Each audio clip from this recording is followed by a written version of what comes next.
Hello students, कैसे हैं आप। एक बार फिर से आप सभी का हमारे यूट्यूब चैनल पर मोस्ट वेलकम है। देखिए, हमने लास्ट की क्लास में आपकी एक्सरसाइज 1.1 कंप्लीट कर ली थी और आज स्टार्ट करनी है एक्सरसाइज 1.2 जिसमें हम इर्रेशनलिटी को प्रूफ करेंगे। ठीक है, जैसे कि आप देख रहे हैं question number first, proof that square root 5 is irrational. हमें ये बताना है कि स्क्वायर रूट 5 क्या है, एक इर्रेशनल नंबर है। हम यहाँ क्या करते हैं, हम यहाँ कॉन्ट्राडिक्शन मेथड का यूज करते हैं। कॉन्ट्राडिक्शन मेथड मतलब आप ऐसे समझ लीजिए कि भैया घी सीधी उंगली से नहीं निकल रहा तो उंगली क्या करनी पड़ेगी, टेढ़ी करनी पड़ेगी। सेम है आपका कॉन्ट्राडिक्शन मेथड। हमें जो प्रूफ करना है उसका अपोजिट, उसका उल्टा हम एज्यूम करते हैं और वो फिर हमारा जो एजम्पशन है वो क्या हो जाता है, रोंग हो जाता है। तो फिर जब हमारा एजम्पशन रोंग है तो जो दिया गया है वो क्या होता है, फिर करेक्ट होता है। ठीक है, समझेंगे ध्यान से। देखिए, हम यहाँ पे एज्यूम करेंगे, लेट करेंगे कि जो स्क्वायर रूट 5 है, देखिए हमें रैशनल प्रूफ करना है तो हम इसके अपोजिट जाएंगे, हम रैशनल इसको लेट करेंगे। ठीक है, ये हमारा कॉन्ट्राडिक्शन मेथड कहलाता है। तो लिखेंगे let to the contrary, to the contrary that square root 5 is a rational number. Square root 5 को हमने लेट कर लिया कि ये कैसा नंबर है, एक रैशनल नंबर है। क्लियर है, चलिए ठीक है। अब ये रैशनल नंबर हमने लेट कर लिया तो ये पी अपॉन क्यू की फॉर्म में होगा, है ना। या हम कह सकते हैं ए अपॉन बी के फॉर्म में होगा। और ए अपॉन बी के फॉर्म में होगा तो ए और बी क्या होंगे, ए एंड बी आपके क्या होंगे, इंटीजर होंगे and b not equal to 0। ठीक है, तो यहां से तो वी कैन फाइंड, तो we can find the integers, we can find the integers a and b, a and b not equal to 0। ठीक है, बी आपका 0 नहीं होना चाहिए। और हम ये एज्यूम कर लेते हैं, ये मान लेते हैं कि ए एंड बी में एक कॉमन फैक्टर है अदर देन 1। ठीक है, मतलब एक के अलावा इनमें और कोई भी कॉमन फैक्टर है, और वो कॉमन फैक्टर है तो उसको हम क्या कर देंगे, कैंसिल कर देंगे। कैसे समझिए, मान लीजिए यहां 2 है, यहां 3 है। ये कैसे नंबर है, को प्राइम नंबर है, मतलब इनमें कोई भी कॉमन फैक्टर नहीं है। तो मान लेते हैं कि इनमें कोई कॉमन फैक्टर है। मान लीजिए इनमें 3 कॉमन फैक्टर है, 3 यहां भी है, 3 यहां भी है। अब 3 कॉमन फैक्टर है, 3 से 3 को कैंसिल कर देंगे भाई, तो कॉमन फैक्टर रहेगा ही नहीं। ठीक है, तो हम क्या एज्यूम करते हैं कि यहां पे ए एंड बी में कॉमन फैक्टर है, और कॉमन फैक्टर है तो उसको हम क्या कर देंगे, डिवाइड कर देंगे। और एट लास्ट हमें क्या मिलेगा, we can find a and b as coprime. A and b क्या है, को प्राइम, है ना। वो भी लिखेंगे हम कि हम क्या कर रहे हैं, एज्यूम कर रहे हैं कि a and b have a common factor other than 1। लिख लीजिए चलो उसको, एज्यूम दैट,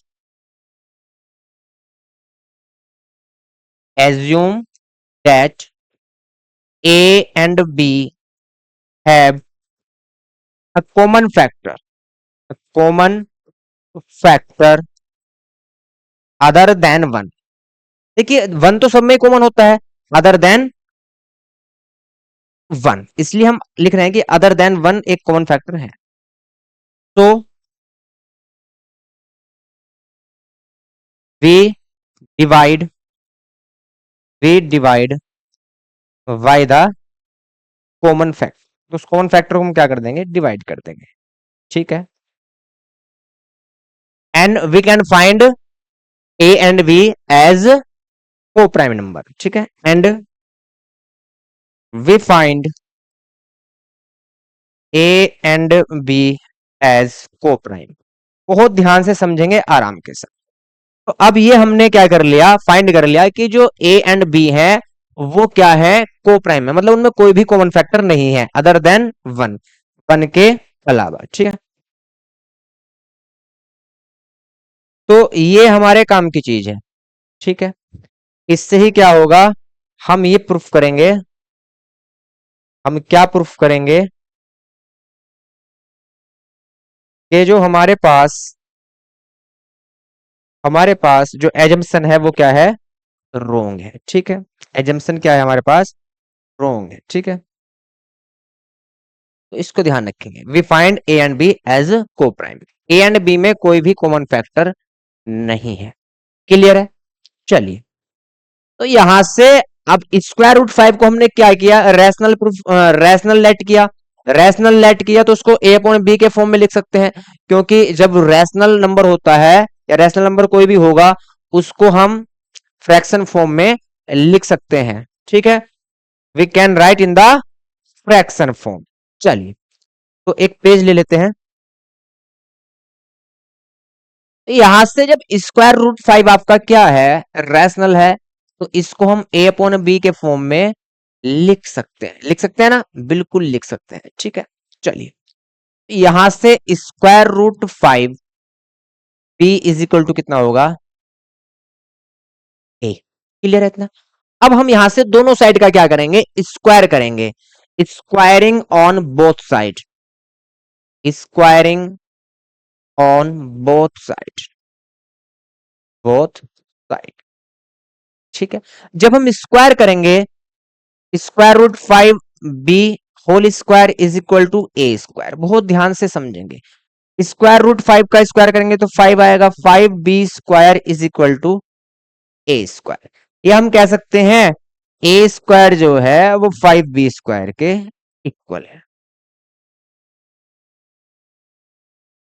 इतनी बात क्लियर है। ए स्क्वायर जो है हमारे पास वो क्या है, 5b² के इक्वल है, ठीक है। 5b² के इक्वल है, इट मींस जो ए है वो 5 के फैक्टर फॉर्म में है, 5 के मल्टीपल में है। तो यहां से हमें क्या पता चला कि ए जो है, ए किससे डिवाइड होगा, ए स्क्वायर किससे डिवाइड होगा, 5 से डिवाइड होगा। ए स्क्वायर किससे डिवाइड होगा, 5 से डिवाइड होगा। तो A square divided by 5, A square किससे डिवाइड होगा, 5 से डिवाइड होगा। क्यों, क्योंकि ए स्क्वायर की वैल्यू जो है वो 5 के मल्टीपल में है, ए स्क्वायर की वैल्यू जो है वो 5 के मल्टीपल में। मैं कह रहा हूं कोई नंबर है 20 है, ये 5 के अगर मल्टीपल में है तो 5 से तो डिवाइड होगा ही होगा, है ना, 5 से तो डिवाइड होगा ही होगा। अब यहां से जब ए स्क्वायर 5 से डिवाइड है तो ए भी 5 से डिवाइड होगा। और ये पूरी थ्योरम भी है, ये पूरी आपकी थ्योरम भी है ना। थ्योरम है, क्या थ्योरम है, कि अगर कोई नंबर है, कोई स्क्वायर में नंबर है और वो डिवाइड कर रहा है किसी को, समझिए एक एग्जांपल से समझते हैं। मान लीजिए 6 का स्क्वायर है, वो किसी नंबर को डिवाइड कर रहा है, 6 का स्क्वायर किसी नंबर को डिवाइड कर रहा है ना। मान लीजिए 72 को डिवाइड कर रहा है, ये किसको डिवाइड कर रहा है, 72 को। तो 6 का स्क्वायर, तो 6 भी क्या करेगा, 72 को जरूर डिवाइड करेगा। देख लीजिए आप, 6 से कितने टाइम जाएगा, 12 टाइम, से कितने टाइम जाएगा, 12 टाइम, ठीक। तो जब हम 6 स्क्वायर को हम ऐसे तो लिखेंगे 6 मल्टीप्लाई 6, जब ये 6 स्क्वायर इसको डिवाइड कर रहा है तो 6 भी इसको डिवाइड करेगा, 6 इधर चला जाएगा। देखिए 6 इज इक्वल टू क्या होगा, 72, ये 6 कहां चला गया, इसके डिवाइड में चला गया। जब ये पूरे का पूरा इसको डिवाइड कर रहा है तो 6 भी इसको क्या करेगा, डिवाइड करेगा। तो इसलिए इसलिए जब ए स्क्वायर 5 से डिवाइड हो रहा है, ए स्क्वायर 5 से डिवाइड हो रहा है, तो ए भी 5 से डिवाइड होगा, ए भी क्या होगा, 5 से डिवाइड होगा, ठीक। समझिए, therefore a will also divided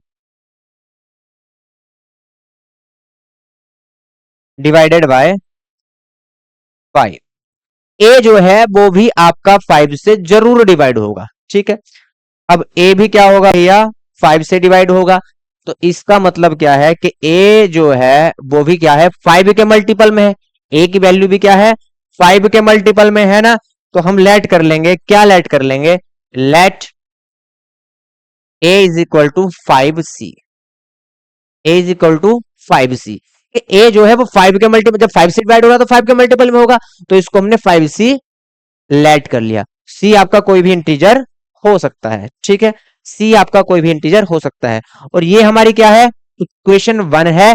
तो हम ए की वैल्यू कहां पुट करेंगे, इक्वेशन 1 में। पुट द वैल्यू या substitute the value of A in equation first, equation first, ठीक है। यहां से ए की वैल्यू पुट करेंगे, ए की वैल्यू क्या है 5c, तो ए स्क्वायर है तो 5c square is equal to क्या होगा आपका 5b स्क्वायर, 5b स्क्वायर, ठीक है। अब 5c स्क्वायर है तो इसका मतलब हो जाएगा 25c square is equal to 5b square. यहां से अगर हम b स्क्वायर की वैल्यू फाइंड करें तो यहां से कितना होगा 25c स्क्वायर अपॉन 5, तो b square is equal to 5c square. B square is equal to कितना आया 5c स्क्वायर, ठीक है। यहां से जो बी स्क्वायर की वैल्यू है वो 5 के मल्टीपल में है, इट मींस कि बी स्क्वायर जो है वो 5 से डिवाइड होगा, बी स्क्वायर जो है वो 5 से डिवाइड होगा। जब बी स्क्वायर 5 से डिवाइड है तो बी भी 5 से जरूर डिवाइड होगा। Therefore therefore be also divided by 5, तो बी भी क्या होगा 5 से जरूर डिवाइड होगा। अब यहां से एक चीज देखिए, ए भी 5 से डिवाइड है, बी भी 5 से डिवाइड है, इसका मतलब क्या है कि ए एंड बी दोनों में क्या है कॉमन फैक्टर है, दोनों में क्या है कॉमन फैक्टर है, वो कौन है वो 5 है ना। तो यहां से तो 5 is a common, 5 is a common factor in a and b, a and b में क्या है दोनों में कॉमन फैक्टर है, क्या है कॉमन फैक्टर 5, ठीक है। सो या देयरफॉर आवर अजम्पशन, जो हमने एजम्पशन किया था, क्या एजम्प किया था, हमारा एजम्पशन क्या था कि ए एंड बी क्या है को प्राइम है, ए एंड बी हमारा रिजल्ट क्या आया था कि ए एंड बी क्या है को प्राइम है। देखिए यहां हमने क्या लिखा था, वी फाइंड, हमने क्या फाइंड किया था ए एंड बी एज को प्राइम, ये क्या है को प्राइम है। लेकिन यहां जो हमने फाइंड किया था वो चीजें क्या हो गई, गलत हो गई, रोंग हो गई। यहां तो 5 क्या है कॉमन फैक्टर दोनों में, तो को प्राइम कैसे हो गए ए एंड बी, तो our assumption is wrong, therefore our assumption is wrong, हमारा एजम्पशन क्या हो गया रोंग हो गया। जब हमारा एजम्पशन रोंग हो गया तो इसलिए स्क्वायर रूट 5 क्या है रैशनल नहीं है, क्या है इरेशनल है। तो we conclude that square root 5 is an irrational number, इसलिए स्क्वायर रूट क्या है आपका एक इरेशनल नंबर है, ठीक है। तो ये था आपका कॉन्ट्राडिक्शन मेथड, क्लियर है। इसको नोट करिए जल्दी से, फिर चलते हैं नेक्स्ट क्वेश्चन पे, इसको नोट कर लेंगे आप, फिर नेक्स्ट क्वेश्चन पे चलेंगे, इसको भी नोट करेंगे और ये भी, ठीक है।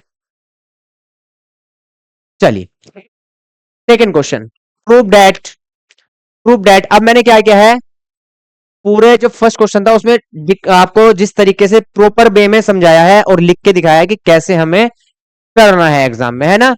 अब बार बार मैं इसको नहीं रिपीट करूंगा क्योंकि बहुत टाइम वेस्ट हो जाएगा, आपको समझाऊंगा, यहाँ पे चीजें समझ में आनी चाहिए। Second question, prove that 3 plus 2 square root 5 is an irrational number. हमें क्या प्रूफ करना है कि 3 प्लस 2 स्क्वायर रूट 5 क्या है एक इरेशनल नंबर है। तो इसको फिर से क्या करेंगे कॉन्ट्राडिक्शन मेथड से करेंगे, कॉन्ट्राडिक्शन मेथड से करेंगे तो 3 प्लस 2 स्क्वायर रूट 5 को हम क्या एज्यूम करेंगे रैशनल नंबर एज्यूम करेंगे। जब इसको रैशनल नंबर एज्यूम करेंगे तो यहां से इसको हम ए अपॉन बी के फॉर्म में लिख सकते हैं, इसको क्या कर सकते हैं हम ए अपॉन बी के फॉर्म में लिख सकते हैं, है ना। तो यहां से 2 square root 5 is equal to क्या होगा ए अपॉन बी माइनस 3, ठीक है। तो यहां से अगर हम बी आपका क्या लें एलसीएम लें तो ए माइनस 3 बी, ठीक। और यहां से 2√5। यहां से √5 की वैल्यू क्या आएगी, a-3b अपॉन 2b। अब देखिए ये क्या है, हमने क्या एज्यूम किया है, रैशनल एज्यूम किया है ना। और ये नंबर क्या है, ए भी इंटीजर है, बी भी इंटीजर है, वो लिखा था हमने फर्स्ट क्वेश्चन में। जब ए इंटीजर है, बी आपका इंटीजर है, तो इंटीजर में से, और 3 भी इंटीजर है, ठीक है, 2 भी इंटीजर है, इंटीजर में से इंटीजर को माइनस करेंगे तो इंटीजर रिजल्ट आएगा। या मैं कहूं कि इंटीजर में से इंटीजर का मल्टीप्लाई इंटीजर से करेंगे तो भी रिजल्ट क्या आएगा, इंटीजर आएगा। यहां से देखिए, अगर 3 के साथ आप कोई भी इंटीजर नंबर लो तो इंटीजर ही मिलेगा या नहीं मिलेगा, है ना। और यहां से मान लीजिए ए कोई भी इंटीजर नंबर है और उसमें से 3 माइनस ए, बी की वैल्यू 1 ले रहे हैं, 3 माइनस 2 कर रहे हैं, तो यहां से 2 भी क्या होगा, इंटीजर होगा नहीं होगा, है ना। पॉजिटिव इंटीजर भी हो सकता है, नेगेटिव इंटीजर भी हो सकता है। अगर यहां हम बी की वैल्यू 2 ले रहे हैं तो 6 आया, तो यहां से अगर हम 5 में 6 माइनस करेंगे तो माइनस बनाएगा, तो ये भी क्या है, आपका इंटीजर नंबर है, पॉजिटिव इंटीजर ना होके क्या है, आपका नेगेटिव इंटीजर है। तो यहां से, और फिर इंटीजर से इंटीजर को डिवाइड करेंगे तब भी इंटीजर आंसर आएगा। तो ये क्या आया आपका, इंटीजर आया। ये क्या आया आपका, इंटीजर आया, है ना। लेकिन हमने अभी प्रूफ किया है, क्या प्रूफ किया है कि √5 जो है वो क्या है, इर्रेशनल है। तो क्या इर्रेशनल के इक्वल रैशनल हो सकता है, कभी भी नहीं हो सकता। यहां हमारा क्या रिजल्ट आया, ये क्या है, रैशनल, और ये क्या है, इर्रेशनल। क्या ये दोनों कभी इक्वल हो सकते हैं, नहीं हो सकते, है ना। तो हमारा जो अजम्पशन था वो क्या हो गया, रोंग हो गया। रोंग हो गया तो हम किस कंक्लूजन पे पहुंचे कि ये जो नंबर था आपका 3 + 2√5 ये क्या है, आपका इर्रेशनल नंबर है। ये आपको 9th में भी पढ़ाया गया था कि अगर कोई रैशनल नंबर है उसमें इर्रेशनल को ऐड करेंगे तो रिजल्ट इर्रेशनल आएगा, कोई रैशनल नंबर है उसमें इर्रेशनल को सब्ट्रैक्ट करेंगे तब भी रिजल्ट इर्रेशनल आएगा। ये चीजें आपको 9th में बताई गई थी, क्लियर है। चलिए अब चलते हैं क्वेश्चन नंबर 3 पे। Prove that the following are irrational. सारे क्वेश्चन एक जैसे हैं, बस डिजिट आपकी अलग है, थोड़ा पैटर्न आपका अलग है। यहां से 1/√2 को भी क्या प्रूफ करना है कि ये कैसा है, इर्रेशनल नंबर है। कोई बात नहीं, कर लेंगे। देखिए यहां से 1/√2 को हम क्या लेट करेंगे, रैशनल नंबर लेट करेंगे। रैशनल लेट करेंगे तो इसको हम 1/a/b के फॉर्म में लिख सकते हैं, a/b के फॉर्म में लिख सकते हैं, है ना। यहां से अगर मैं क्रॉस मल्टीप्लाई करूं तो b किसके इक्वल होगा, √2 ba के इक्वल होगा, ठीक। और यहां से b/a किसके इक्वल होगा, √2 के इक्वल होगा, ठीक है।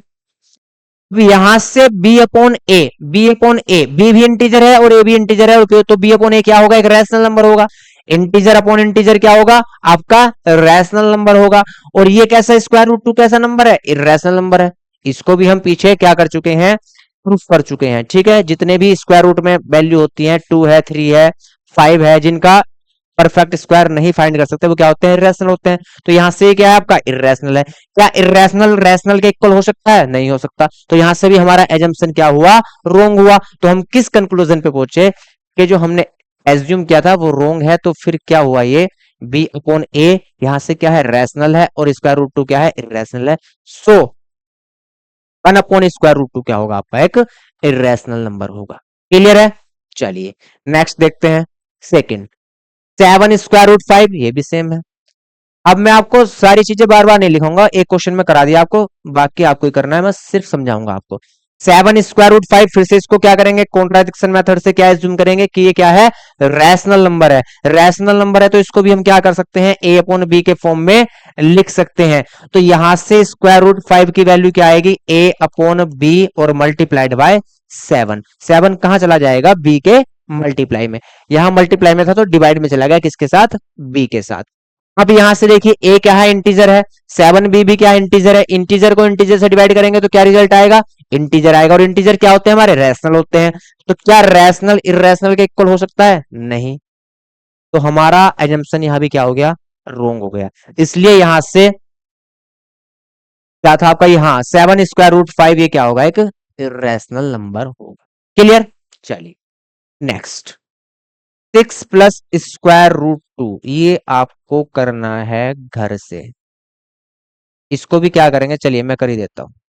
इसको भी क्या करेंगे, a/b लेट कर लेंगे, क्योंकि हम क्या लेट करेंगे इसको कि ये क्या है, एक रैशनल नंबर है। रैशनल नंबर है तो यहां से ए अपॉन बी के फॉर्म में इसको लिख सकते हैं, ए भी क्या होगा इंटीजर होगा और बी भी क्या होगा आपका इंटीजर होगा। Clear.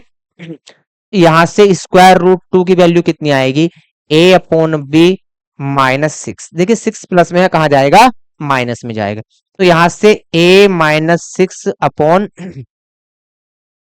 A -6 b upon b is equal to कितना आएगा स्क्वायर रूट टू। और ए -6 बी अपॉन बी क्या होगा का रैशनल नंबर होगा, क्यों, ए भी इंटीजर है और 6 बी भी क्या है इंटीजर है। इंटीजर से इंटीजर को सब्ट्रैक्ट करेंगे तो रिजल्ट क्या आएगा इंटीजर आएगा, और इंटीजर से इंटीजर को डिवाइड करेंगे इंटीजर मिलेगा, और इंटीजर क्या होता है हमारा रैशनल नंबर। ठीक, तो स्क्वायर रूट टू क्या है इर्रेशनल है, तो क्या रैशनल इर्रेशनल के इक्वल हो सकता है, नहीं हो सकता, तो फिर से हमारा एजम्पशन क्या हो गया रॉन्ग हो गया। ठीक है, इसलिए हम किस कंक्लूजन पे पहुंचेंगे कि 6 प्लस स्क्वायर रूट टू क्या है एक इर्रेशनल नंबर है। क्लियर है, तो आपकी एक्सरसाइज ये होगी फिनिश। इसमें इतने ही क्वेश्चन थे और क्वेश्चन नहीं है। तो नेक्स्ट क्लास में हम क्या करेंगे, चैप्टर 2 स्टार्ट करेंगे। तो चैप्टर 2 को आप पढ़ के आएंगे बहुत अच्छे से, फिर मैं यहां पढ़ाऊंगा तो आपको चीजें बहुत अच्छे से समझ में आएगी। तो मिलते हैं नेक्स्ट क्लास में, तब तक के लिए जय हिंद जय भारत।